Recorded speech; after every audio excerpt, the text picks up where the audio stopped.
Alright, you lot. SilverBullet 90 dropped a question so real it crash landed through me monitor, kicked over me brew, and slapped me clean into a video script. Wondering if solar indie dev is next in line for corporate meat grinder. Spoiler alert, yeah.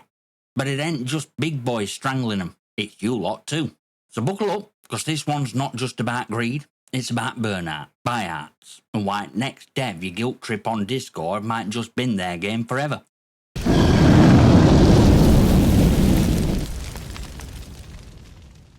See, it's Stitch. Indie devs aren't just making games anymore. They're dodging landmines in a marketplace that's been strip mined for clicks and swamped in algorithmic sewage.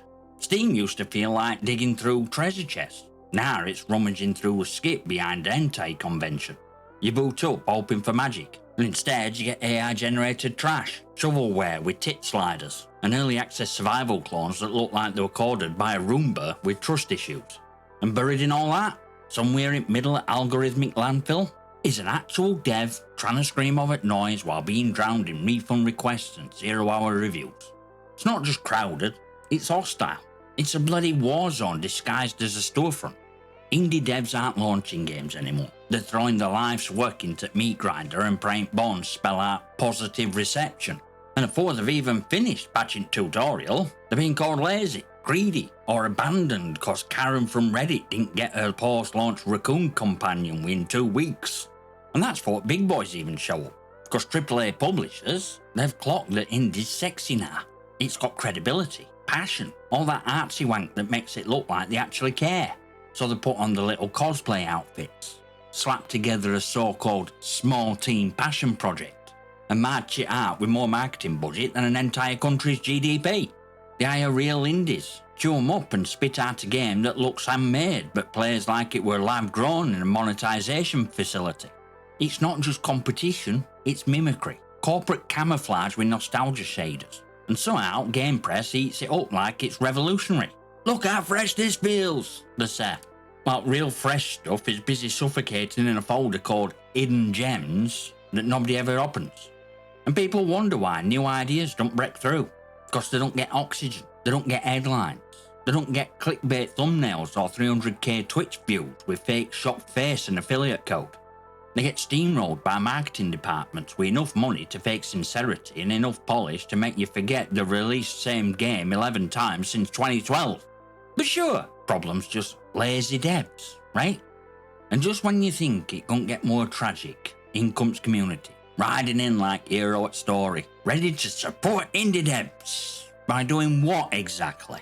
Whining, demanding, breathing down necks like pissed off line manager who thinks the tenor makes them a shareholder? You lot think buying into early access means you own a slice at company. Nah, mate. It means you bought an unfinished thing and now you're screaming at chef while he's still trying to light oven.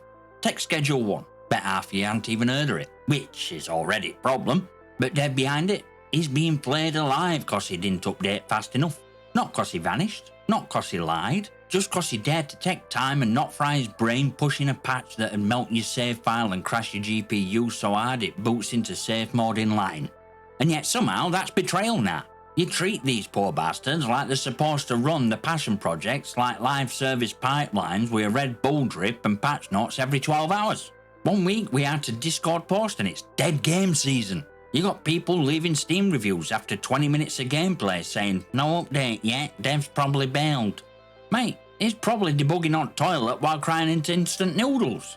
Most indie teams aren't teams. They're just one overworked bastard sat in a Discord server with Unity errors and caffeine-induced tremors. No QA, no PR, just them and a wave of Steam reviews written by toddlers with 144Hz monitors and patience are a dead squirrel. And when they finally release patch, half at community's already buggered off to play some AI-generated roguelite that looks like a dog vomited pixels into a Blender file. No wonder devs burn out. No wonder they vanish. They're not getting paid properly. They're not getting heard. And even when they do everything right, fanbase is halfway out door moaning about a bug that literally never existed. You want to know why so many projects crumble? It's not always budget. It's not even bugs. It's pressure of being expected to work miracles while being kicked in bollocks by your own supporters. It's bit that stings. And I mean really stings when dev finally snaps. when they take one look at 15 Reddit threads calling them lazy, check the bank account, see that the supportive community just refunded en masse cause a pet raccoon wasn't patched in fast enough, and they finally say, you know what? Sod this. What happens? Same people who hounded them into the ground suddenly develop amnesia. Oh man, I was really hyped for this game. Dev should have communicated better. Guess I won't trust another indie ever again. No, you shouldn't trust another indie, cause you don't deserve another indie. Not until you learn that supporting a passion project don't mean sending threatening DMs cause Dev didn't post a roadmap update on your lunch break. Not until you realise that you demand AAA polish from a dev eating beans on toast and cording off a second-hand ThinkPad. You are a fucking problem. It's a paradox, innit? Take your time, too slow. Rush it out, unprofessional. Hit a deadline, must have cut corners. Miss a deadline, scammer. Announce a delay, refund. Release a patch, too little too late. You can't win. Every time a dev posts a roadmap, they may as well staple a target to it. Miss one bullet point and mob descends like they just caught dev kicking puppies. I've seen entire games get labelled scams for shipping an update 2 weeks late. Meanwhile, AAA just dropped another broken shooter with 70 quid price tag and day one microtransactions, and you lot queue up like it's a bloody iPhone launch. Why are indie devs held to a higher standard than billion-dollar companies? Why is it, second someone calls the game a passion project, you decide it has to be perfect, immediate, free, feature complete, bug-free, retro-themed, personally blessed by Miyamoto and available on Switch? Where's that energy when EA sells you a deluxe edition that don't even include base game? Where's fury when Ubisoft patches in bugs that didn't even fix from last sequel? You don't hold AAA accountable, you just hold indie devs hostage. You don't support developers, you surveil them. And then you wonder why they burn out and bolt for ills. So here we are, staring down arse ender a question that should have been uplifting. The gaming communities deserve better. Deserve more than recycled mechanics, battle pass slop, and yearly sequels written by interns with loot box quota. In theory, yeah. In practice, you've trained industry to fear originality like it's a fucking virus. You say you want new, but your wallet? That bastard's still wearing an Activision collar and wagging its tail every time a Call of Duty trailer drops. You say you want creativity, but your Steam wishlist looks like it was compiled by a marketing algorithm in 2016. And indies that do risk something weird, something raw, something genuinely different, you scroll past it, refund it, or review bomb it cause it didn't hold your hand and deliver serotonin on a gold-plated spoon. You don't actually want new. You want familiar, dressed up like innovation.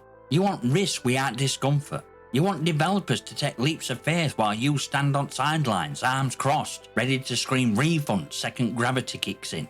That's why market is how it is. That's why every store page looks like a copy or a copy or a copy, with one pixel changed and a discount slapped on front. Cause old new is a gamble.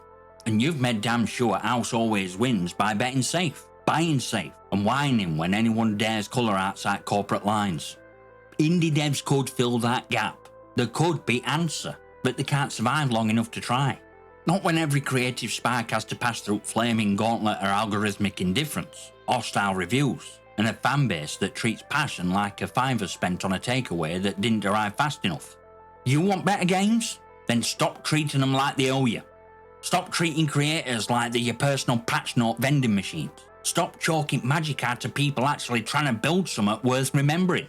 Cause if you don't, only new and exciting you're gonna get is what shade of neon green next battle pass menu's painted.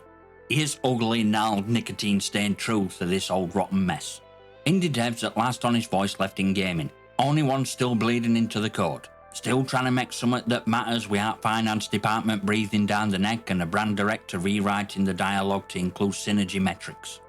And they're getting crushed. Not just by corporations. They expect that. That's part of the job. But by you lot. Players. Ones who claim to love indie. Right before you smother it with expectations no human could meet. You want magic, but you keep chalking magicians. You scream for creativity, then turn around and reward mediocrity. You say you love passion projects, but second they ask for patience, you treat them like they kicked your dog and blocked you on Twitter.